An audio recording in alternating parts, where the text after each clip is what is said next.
A Boomer Alley video. So the other day, I was visiting my friend Chuck, and he asked me if I wanted to see his Franklin Mint cat plate collection that his aunt, who had died recently, left him. And to Chuck's credit, it wasn't like it was, hey man, want to see a really cool cat plate collection? It was more like, I don't know what to do. It's like, I know my aunt wanted me to have these, but I'm having enough trouble getting dates. What kind of single guy has a cat plate collection? We all have collections of stuff that we've had forever. Collections that we never even look at anymore. Collections that, in our minds, we're sure must be worth a fortune by now, and we're planning to bequeath them to poor, unsuspecting relatives. You know, we call them collections, but in our heart of hearts, we know these are just boxes of junk that are causing clutter. Okay, sometimes it's a close call, but usually it's pretty obvious. I mean, if you don't live in a college dorm and you've got a pyramid of empty beer cans somewhere in your house, that's not a collection. That's clutter. And if your shoe collection isn't displayed in a glass case, if it's all over the floor of your closet and all the shoes came from Pick and Save, not a collection. That's clutter. I don't know what it is about collecting, but we humans seem to love to do it. And we start young. I remember when I was a kid, I had a marble collection and I collected baseball cards. When my son was young, he used to collect Pogs. Do you remember those? They were little round cardboard discs with pictures on them. And the company that made them somehow created a whole Pog economy. They convinced people that some Pogs were more rare than others, so people were paying crazy amounts of money for them.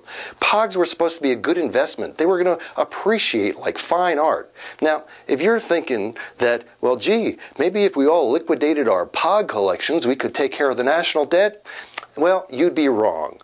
Go on eBay, see what Pogs are selling for today. You know those boxes of Pogs that you've got stashed away in the garage that you think are a collection? I'm sorry. The correct answer, clutter. And it's the same thing with Beanie Babies. Remember when they used to release limited edition Beanie Babies and there'd be a crazy wild frenzy of people trying to get them? Well, if you think your collection of Beanie Babies is some sort of treasure trove, try this. Hire two really big guys and have them carry your refrigerator up a really long staircase. And once they get to the top, tell them that you're going to pay them with your most valuable Beanie Babies.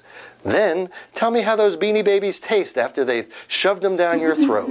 Look, if you've got a collection that you really care about and you still play with, I'm all for it. You know, go down the basement, put on your engineer cap, get out those old Lionel trains and let them do their thing.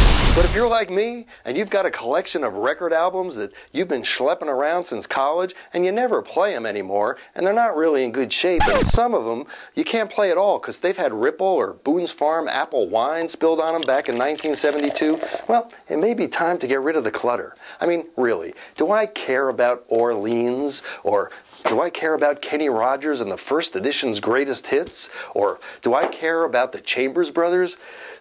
No, okay, I'm hanging on to the Chambers Brothers. I saw them in concert. It was a great night. No, you know what? That's it. I'm getting rid of all of them. I'm going to take the whole collection down to the used record store. I'll take whatever they give me. Let somebody who's into this really enjoy it. If not, let it be somebody else's clutter. I'm letting go. It's time. I'm Marc Sotkin. That's what I think. Visit Boomer Alley. Let me know what you think.